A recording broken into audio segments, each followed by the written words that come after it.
اچھا ایک اور جملہ اس میں وہ بولتے تھے کہ وقال الظالمون، یہ ظالم کہتے ہیں ان تتبعون الا رجلا مسحورا، کہ تم تو پیروی نہیں کر رہے ہو مگر ایک ایسے شخص کی جو جادو زدہ ہے، جس کے اوپر جادو کر دیا گیا ہے، نعوذ باللہ من ذالک۔ اچھا اسی آیت سے کچھ لوگوں نے پلی لی اور انہوں نے صحیح بخاری اور صحیح مسلم کی ان احادیث کا انکار کیا جو تواتر کے ساتھ اہل سنت اور اہل تشیع کے ہاں کامن موجود ہے۔ ہمارے اپنا تحقیق کے مطابق اہل سنت میں کسی بھی امام نے ان احادیث کا انکار نہیں کیا، نہ اہل سنت میں نہ اہل تشیع کے اندر، کہ آپ صلی اللہ علیہ وسلم پر بھی جادو کیا گیا ایک یہودی کی طرف سے۔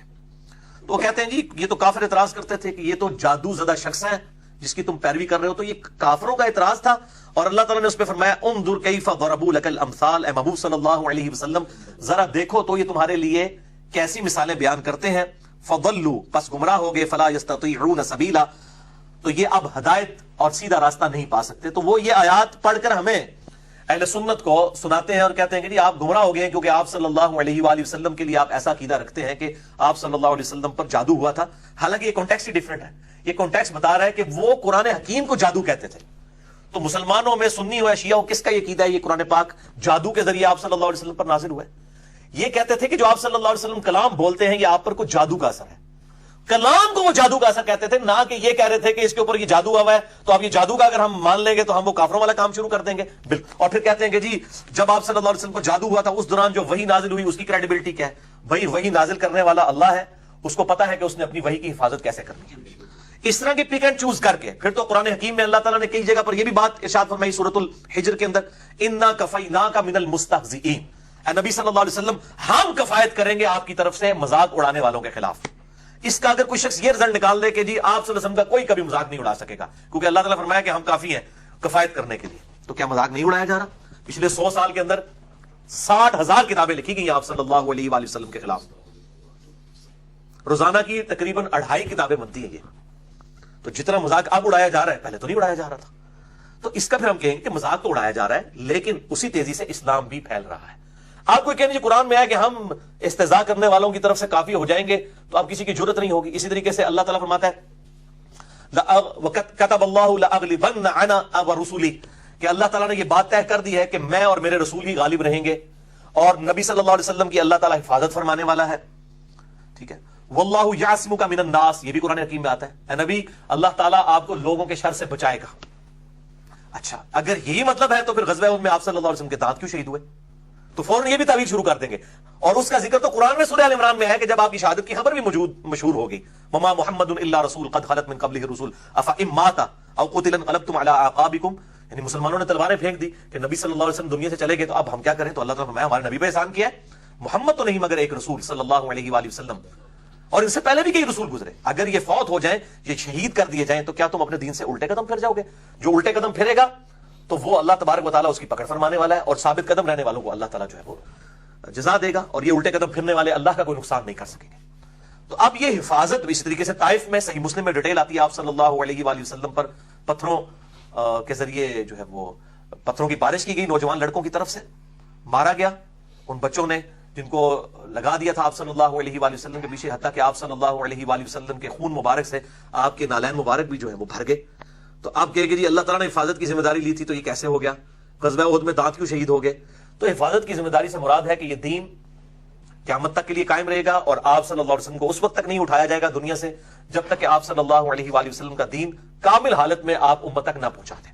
اسی طریقے سے آپ کی جو صحیح بخاری میں آتا ہے مسئلہ نمبر 163 میں نے بتایا کہ آپ صلی اللہ علیہ وسلم کو غزوہ خیبر کے موقع کے اوپر زہر دیا گیا تھا ایک بھنی ہوئی بکری کے اندر، اور اس کی وجہ سے 2 صحابی شہید بھی ہو گئے تھے۔ صحیح بخاری میں بھی آتا ہے اور ابو داؤد میں اس کی پوری ڈیٹیل آتی ہے، مسئلہ نمبر 163 میں نے بیان کی ہے۔ اور پھر اس یہودیہ کو جس نے زہر دیا تھا قصاص میں قتل بھی کیا گیا، اور آپ صلی اللہ علیہ وسلم پر اس وقت کوئی اثر نہیں ہوا، اس گوشت کی بوٹی نے بول کے بتایا کہ میرے اندر زہر ہے، لیکن آپ زبان پہ رکھ چکے تھے۔ البتہ پھر 4 سال کے بعد اللہ تعالیٰ نے آپ کو شہادت کے رتبے پر فائز کرنے کے لیے اس زہر کو واپس کروایا، اور اس زہر کے ذریعے آپ صلی اللہ علیہ وسلم کی وفات ہوئی۔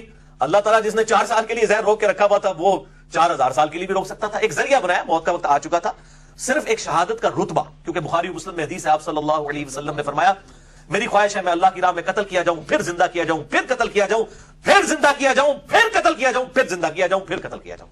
تو آپ صلی اللہ علیہ وسلم اس خواہش کا اظہار کیا کرتے تھے۔ صحیح مسلم میں حدیث ہے جس کے دل میں شہادت کی تمنا نہیں ہے وہ نفاق کی ایک شاخ پر مرے گا، یعنی شہادت کی تمنا ہونی چاہیے۔ تو اللہ تعالیٰ نے آپ صلی اللہ علیہ وآلہ وسلم کی خواہش پوری کر دی۔ بہرحال دین آپ کامل حالت میں الحمدللہ امت تک پہنچا گئے۔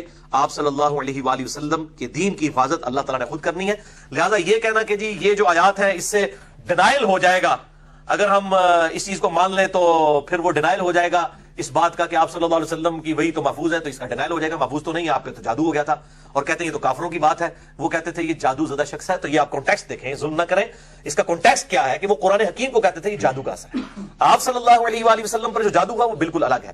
اب یہ جو ڈاکٹرائن کھڑی کی ہے، ہم اس ڈاکٹرائن کو قرآن سے ہی نلیفائی کر دیتے ہیں جادو کے معاملے میں، حدیثوں کو تو چھوڑ دیں۔ آپ کی ڈاکٹرائن یہ ہے، آپ کا بیانیہ یہ ہے کہ نبی کے اوپر جادو نہیں ہو سکتا۔ اگر ہم قرآن حکیم سے ثابت کر دیں کہ نبی پر جادو ہو سکتا ہے، جیسے باقی معاملات ہیں، نبی کو بھوک لگتی ہے، نبی کو جب زخم لگتا ہے خون نکلتا ہے، نبی پر جب دکھ آتا ہے آنسو نکلتے ہیں، باقی سارے معاملات ہیں، نبی کی بیویاں بھی ہیں، کھانے پینے کا محتاج بھی ہے، سارے معاملات، تو اس طریقے سے نبی کے اوپر جادو بھی ہو سکتا ہے۔ یہ ڈاکٹرائن جو ہے کہ نہیں ہو سکتا، اس کو ہم توڑتے ہیں سورہ طٰہٰ کی آیت نمبر 65 سے لے کر 70 تک۔ اس کے اندر ڈیٹیل کے ساتھ اللہ تعالیٰ نے موسیٰ علیہ السلام اور جادوگروں کا ذکر کیا ہے۔ سورہ طٰہٰ آیت نمبر 65 سے لے کر 70 تک۔ قالوا یا موسیٰ، وہ کافر کہنے لگے جو جادوگر آئے تھے، اے موسیٰ، اما ان تلقی و اما ان نکون اول من القا، کیا تم ڈالو گے اپنا، وہ تو یہ سمجھتے تھے کہ یہ بھی جادوگر ہے، تم اپنا شوبتا پہلے دکھاؤ گے نعوذ باللہ، یا ہم دکھائیں؟ قال بل القوا، موسیٰ علیہ السلام نے کہا بلکہ تم ہی کرو۔ فاذا حبالهم وعصیهم یخیل الیہ من سحرهم انها تسعى، تو جب انہوں نے وہ اپنا جادو ڈالا تو ان جادوگروں کی رسیاں اور لاٹھیاں، یخیل الیہ، یہ واحد کا صیغہ ہے، الیہم نہیں ہے، یعنی موسیٰ علیہ السلام کو خیال گزرا، موسیٰ علیہ السلام کے اوپر یوں اثر ہوا، من سحرہم، ان کے جادو کا، شکر ہے یہ سنگولر کا صیغہ آیا، الیہم ہوتا تو انہوں نے کہنا موسیٰ مراد نہیں ہے باقی لوگ مراد نہیں، یہ اللہ تعالیٰ نے اس طرح حفاظت کی ہے قرآن حکیم کی۔ یخیل الیہ، وہ موسیٰ کو یوں نظر آئیں، من سحرہم، ان کے سحر کے سبب، انہا تسعی، کہ وہ دوڑ رہی ہیں، اور رسیاں بھی سانپ کی مانند دوڑتی ہوئی نظر آئیں، حالانکہ نہیں تھی۔ وہ سورہ الحج کی آخری آیات میں آتا ہے، اللہ تعالیٰ فرماتا ہے کہ کوئی شخص ایک مکھی پیدا نہیں کر سکتا، تو یہ سانپ کون بنا سکتا تھا؟ وہ ایک جادو کا اثر تھا، ہے رسیاں تھی، لیکن موسیٰ علیہ السلام کو وہ نظر آئی کہ یہ تو ہل رہی ہے اور یہ بھی سانپ ہے۔ اس کے بعد مزید وہم آپ کا نکالا ہے اللہ تعالیٰ نے، فَأَوْجَسَ فِي نَفْسِهِ خِيفَةً مُوسَىٰ، موسیٰ علیہ السلام اپنے جی ہی جی میں خوف کھا گئے۔ اگر وہ رسیاں اور سانپ بھی تھی تو ان کو خوف بھی نہیں کھانا چاہیے تھا، اگر نہیں تھی رسیاں سانپ نہیں بنی ہوئی تھی، صرف رسیاں اور لاٹھیاں ہی تھی، تو پھر ڈرنے کی کیا ضرورت تھی؟ ان کو نظر آئی تو انہوں نے خوف کھایا، تو پھر کیا ہوا؟ قُلْنَا لَا تَخَفْ، اللہ تعالیٰ فرماتے ہیں ہم نے کہا اے موسیٰ مت ڈریے، اِنَّكَ أَنْتَ الْأَعْلَىٰ، بے شک آپ ہی ان پر غالب آئیں گے، وَأَلْقِ مَا فِي يَمِينِكَ، آپ ڈال دیجئے آپ کے ہاتھ میں جو آپ کا عصا ہے، اس کو زمین کے اوپر سے ڈالیے تو صحیح، تلقف ما صنعوا، یہ نگل لے گا جو کچھ انہوں نے شوبدہ بازی کی ہے، ما صنعوا، جو کچھ انہوں نے بنایا ہے، انما صنعوا کید الساحر، یہ تو صرف جادو کا کرشمہ ہے جو دکھایا جا رہا ہے، ولا یفلح الساحر حیث اتی، اور ساحر کبھی کامیاب نہیں ہو سکتا جہاں سے مرضی وہ آ جائے، پیغمبر کے مقابلے پہ اسے کامیابی نہیں ہو سکتی، پیغمبر کے پیچھے تو اللہ ہے اس کی حفاظت کرنے والا۔ وہی ہوا کہ وہ سب کو نکل گیا۔ اب اس کا اثر کیا ہوا؟ سب سے پہلے اثر قبول کیا جادوگروں نے، فَأُلْقِيَ السَّحَرَةُ سُجَّدًا، سب کے سب جادوگر گر پڑے سجدے میں، قَالُوا آمَنَّا بِرَبِّ هَارُونَ وَمُوسَىٰ، اور انہوں نے کہا کہ ہم ایمان لائے اپنے رب پر جو موسیٰ علیہ السلام کا بھی رب ہے اور ہارون علیہ السلام کا بھی رب ہے۔ اچھا آپ دیکھیں فرعون نہیں ایمان لے کر آیا اور وہ جادوگر ایمان لے کر آئے، ٹیکنیکل ریزن اس کے پیچھے کیا ہے؟ کیونکہ جادوگر جادو کے فن کو سمجھتے تھے، ان کو پتا تھا کہ جادو اپنے ایپیکس میں کہاں تک جا سکتا ہے، ہر شخص اپنے شعبے کی ایپیکس اور چوٹی کو جانتا ہے۔ جادوگر بھی جانتے تھے کہ یہ جادو نہیں ہے، جادو سے صرف یہ ہلتی ہوئی دکھائی جا سکتی ہے، یہ جو سب کچھ کھا پی گیا یہ نہیں کہا کوئی، ورنہ تو کہتے ٹھیک ہے جی تسی بھی نکی جی سٹو اسی بھی کھوا کے دسنے ہیں۔ ان کو پتا چل گیا یہ جادو نہیں ہے۔ جس طرح ایک میڈیکل فیلڈ کا جو ڈاکٹر ہے وہ چیز جانتا ہے کہ میڈیکل فیلڈ میں کہاں سے آپ زیادہ سے زیادہ کہاں تک پہنچ سکتے ہیں، یعنی اگر کسی کی ہڈی ٹوٹ گئی ہے تو ظاہر ہے کہ ہڈی کو جوڑنے کے لیے بانڈ بنانے کے لیے 6 سے 8 ہفتے چاہیے، تو وہ پلسٹر کر کے وہ ہڈی کو سامنے کر کے اور اس کے اوپر پلسٹر کر دیتے ہیں اور کہتے ہیں کہ جس کو بالکل سیدھا رکھنا ہے خود بخود وہ ہڈی بانڈ بنائے گی. ڈاکٹر نہیں بانڈ بناتا, نہ دوائی سے بانڈ بن سکتا ہے. وہ بانڈ جو بننا ہے وہ نیچرلی وہ دونوں طرف سے ہڈی میں سے مواد نکلے گا جو اللہ تعالیٰ نے ایک فزیکل فینومین آف نیچر رکھا ہے. لیکن اگر کسی ڈاکٹر کو یہ بتایا جائے کہ آپ کی ٹانگ توڑیں گے اور ایک بندہ یوں کر کے ہاتھ پھیرے گا اور بالکل سیدھا کر دے گا, وہ کہے گا یہ امپاسبل ہے, یہ فزیکل فینومین آف نیچر کو توڑنا ہے, اس کا ایک ٹائم ہے, اس ٹائم سے پہلے تو یہ ہو نہیں سکتا. اور یہی ہمارے محبوب صلی اللہ علیہ وآلہ وسلم نے کیا. صحیح بخاری میں حدیث موجود ہے, ایک صحابی کی ٹانگ ٹوٹ گئی, بڑی ڈیٹیل حدیث ہے, مسئلہ نمبر 131 سی کے اندر میں نے آپ صلی اللہ علیہ وآلہ وسلم کے 131 سی میں 17 معجزات بخاری اور مسلم سے بتایا. اس میں سے ایک معجزہ یہ بھی تھا, آپ صلی اللہ علیہ وآلہ وسلم نے پنڈلی کی ہڈی ٹوٹی ہوئی تھی, اس پہ ہاتھ پھیرا تو وہ کہتے ہیں اللہ کی قسم اس طرح ہوگی کہ کبھی ٹوٹی نہیں تھی اسی وقت. اب یہ فوراً بانڈ بن کے اس کا ٹھیک ہو جانا یہ معجزہ ہے. فزیکل فینومین آف نیچر کو توڑنا ہی تو معجزہ ہے, عقل کو عاجز کر دینے والی تھی چیز. یہ علم الکلام کا لفظ ہے معجزہ. عربی میں قرآن حکیم میں حدیث میں معجزے کا لفظ نہیں آیا, اس میں آیاتن کا لفظ آیا, نشانی, میریکل. تو یہ اللہ تبارک و تعالیٰ اپنے پیغمبروں کے ذریعے ان معجزات کا ظہور فرماتا ہے جس کے لیے چاہے اور جس وقت چاہے اس طرح کے معجزات کا ظہور ہو جاتا ہے, فزیکل فینومین آف نیچر کو توڑنے والے معجزات. تو یہ جو موسیٰ علیہ السلام کے سامنے جادوگر آئے ان کو یہ بات پتا چل گئی کہ یہ جادو نہیں ہے, وہ ایمان لے آئے. اب اس سے بالکل کلیئر کٹ پتا چلا کہ موسیٰ علیہ السلام کو بھی وہ رسیاں سانپ کی مانند ہلتی ہوئی نظر آئیں. تو موسیٰ علیہ السلام پر جادو ہو گیا تو آپ کا جو اصول اور مبادی تھا وہ ٹوٹ گیا کہ نبی پر جادو نہیں ہو سکتا. ہم یہ پوچھتے ہیں وہ جو اصول اور مبادی یہاں تک ٹوٹا کہ اسی دوران ان کے دل میں خوف بھی پیدا ہوا, پھر اللہ کی طرف سے وحی بھی آئی. اللہ تعالیٰ اپنے نبیوں کی حفاظت کرنے والا ہے. اگر ہمارے محبوب صلی اللہ علیہ وآلہ وسلم کو چند دن اس کیفیت سے گزارا گیا تو اللہ تعالیٰ نے وحی کے اعتبار سے آپ کی حفاظت کی. آپ کے ساتھ ایسا معاملہ نہیں تھا کہ وحی کا معاملہ, آپ صلی اللہ علیہ وسلم کچھ کام کرتے تھے پھر بھول جاتے تھے, خصوصاً اپنے بیویوں کی جو باری ہے اس کو بھی بھول جاتے تھے. بخاری اور مسلم میں اس کی ڈیٹیل آتی ہے, میں وہ حدیث بھی یہاں پہ بیان کر دیتا ہوں. تو اس سے زیادہ آپ کے اوپر کوئی اثر نہیں تھا اور اللہ تعالیٰ نے حفاظت فرمائی. اور آپ پھر یہ کہتے ہیں جی یہ حدیث تھی تو بڑے لوگوں نے روایت کیوں نہیں کی ہے, صرف جو ہے وہ ہشام نہیں, جو عروہ کا بیٹا ہے, عروہ ابن زبیر, جو عبداللہ ابن زبیر کے چھوٹے بھائی ہیں, اما عائشہ کے بھانجے ہیں, انہوں نے روایت کی ہے یہ شام جو ہے یہ سٹھیا گیا تھا, نعوذ باللہ. بھائی اما عائشہ نے یہ حدیث بیان ہی ایک بندے کے ساتھ کی تاکہ امت تک یہ پیغام پہنچے. یہ آپ صلی اللہ علیہ وآلہ وسلم پہ جو اثرات تھے یہ لوگوں نے آبزرو نہیں کیے, یہ صرف آپ کی بیویوں نے آبزرو کیے ہیں. اور اسی حدیث میں بخاری مسلم یہ الفاظ بھی موجود ہیں, آپ صلی اللہ علیہ وآلہ وسلم نے اس حدیث کو بیان کرنے سے بھی روک دیا کہ اس کو آگے ڈیٹیل سے بیان نہ کیا جائے, ورنہ تو کئی صحابہ اس حدیث کو بیان کرتے. اس حدیث نے خود اپنی حفاظت اس اعتبار سے بھی کی ہے, میں حدیث بھی آپ کو بیان کر دیتا ہوں. تو آپ صلی اللہ علیہ وآلہ وسلم نے اس کو بیان کرنے سے بھی روک دیا, یہ حفاظت کی اللہ تعالیٰ نے اسپیشلی آپ صلی اللہ علیہ وآلہ وسلم کی. تو یہ بالکل بہانہ غلط ہے, لیم ایکسکیوز ہے کہ جی وہ وحی کا کیا بنے گا, وہ تو پھر جادوگر, یہ تو قرآن اعتراض ہے. قرآن کا اعتراض یہ نہیں ہے, کافروں کا جو اعتراض قرآن نے نقل کیا وہ بالکل اور ہے. آپ صلی اللہ علیہ وسلم ہمارے لیے پوری امت کے لیے رول ماڈل بننے والے ہیں, تو آپ کو ان تمام کیفیات سے گزارا جائے گا. آپ کا جب بیٹا ابراہیم فوت ہوا, صحیح بخاری میں آتا ہے آپ کی آنکھوں سے آنسو بھی نکلے, صحیح مسلم میں آتا ہے طائف کے موقع کے اوپر جب آپ کو پتھر لگے آپ صلی اللہ علیہ وسلم کا خون مبارک بھی نکلا. بخاری اور مسلم دونوں میں آتا ہے جب دانت شہید ہوئے تو ایسا خون کا فوارہ چھوٹا کہ آپ صلی اللہ علیہ وسلم بلڈ پریشر کے لاس ہونے کی وجہ سے بے ہوش ہو گئے, اسی لیے آپ کی جو شہادت کی خبر بھی مشہور ہوگی. تو آپ صلی اللہ علیہ وسلم کے ساتھ وہ سارے معاملات ہوتے. آپ کی بیٹیوں کو بھی طلاق پڑی, آپ صلی اللہ علیہ وسلم نے اپنی 3 بیٹیاں جو آپ کی زندگی میں فوت ہوئی جوان, ان کو دفنایا بھی.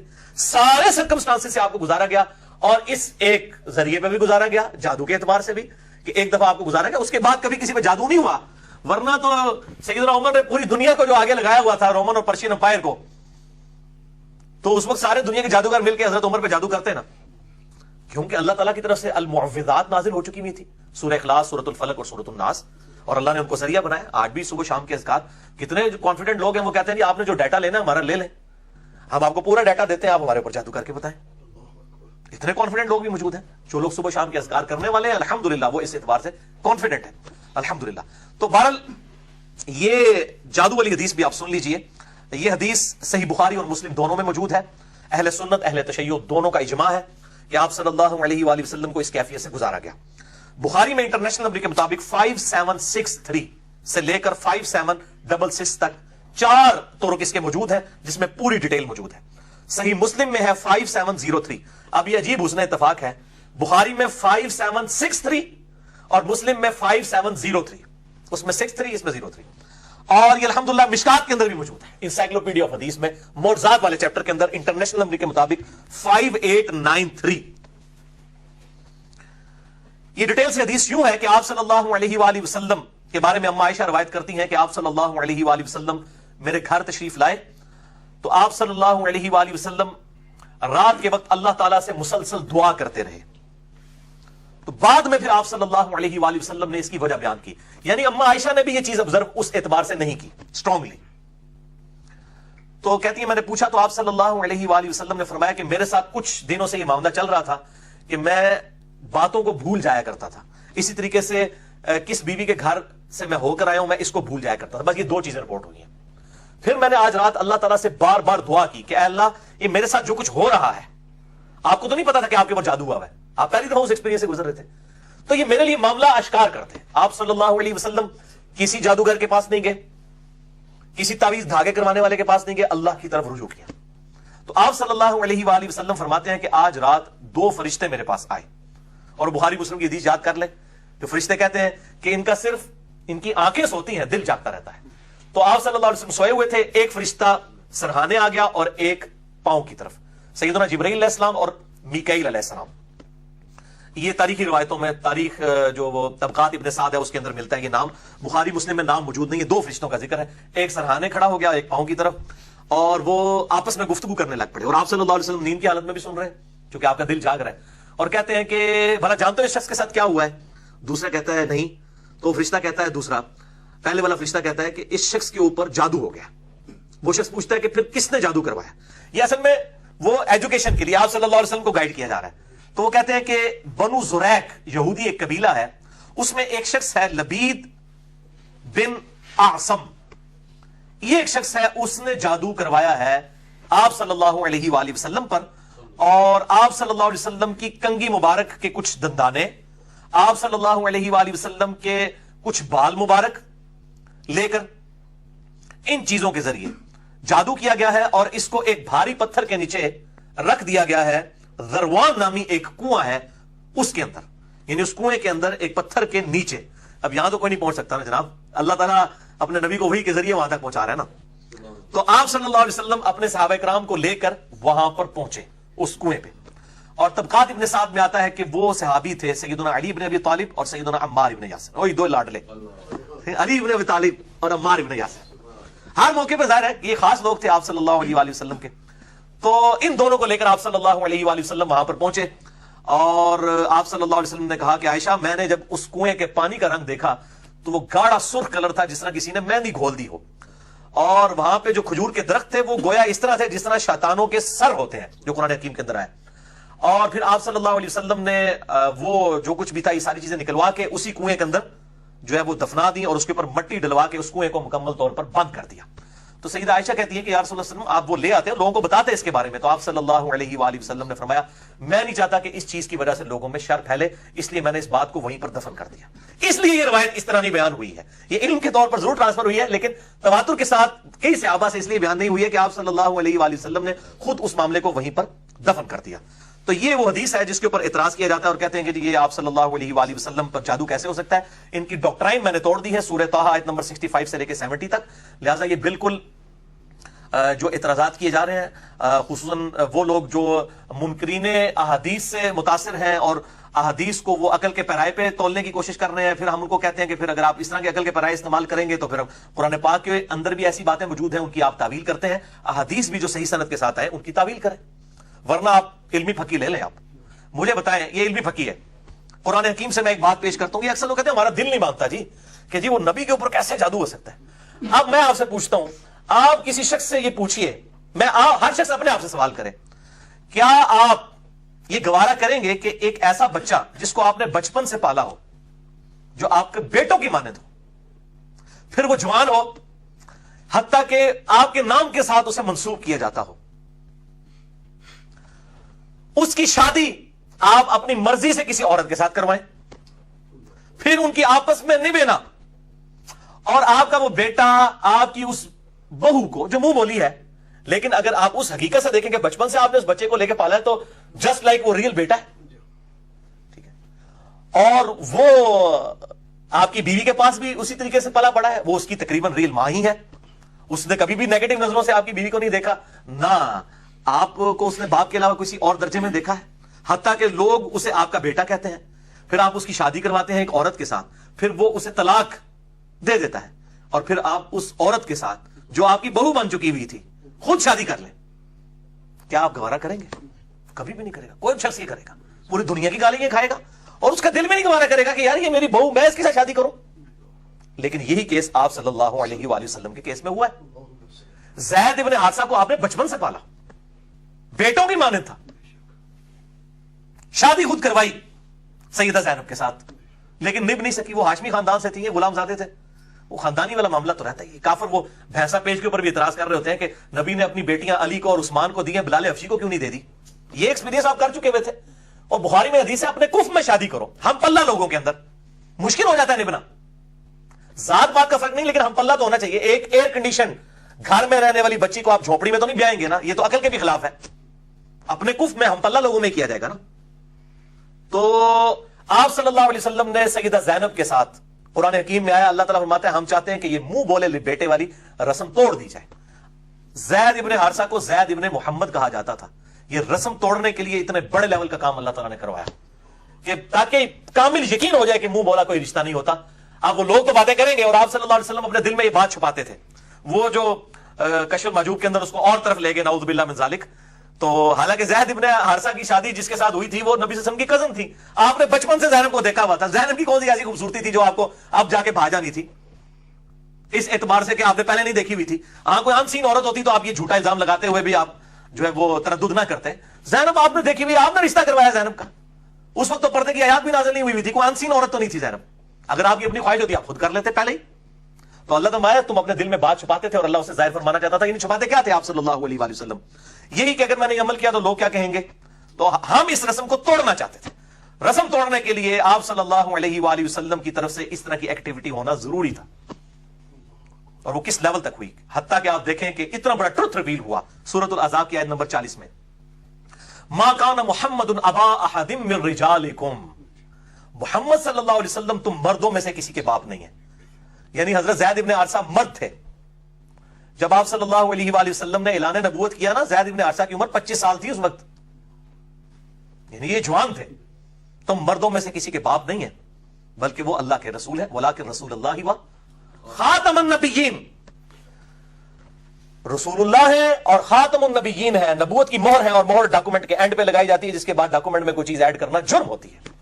خاتم بھی ہے اور خاتم بھی ہے. یہ بحث جو ہے قادیانیوں کے دھوکے کا جواب میں نے مسئلہ نمبر 40 میں دیا ہے, 40 نمبر میں.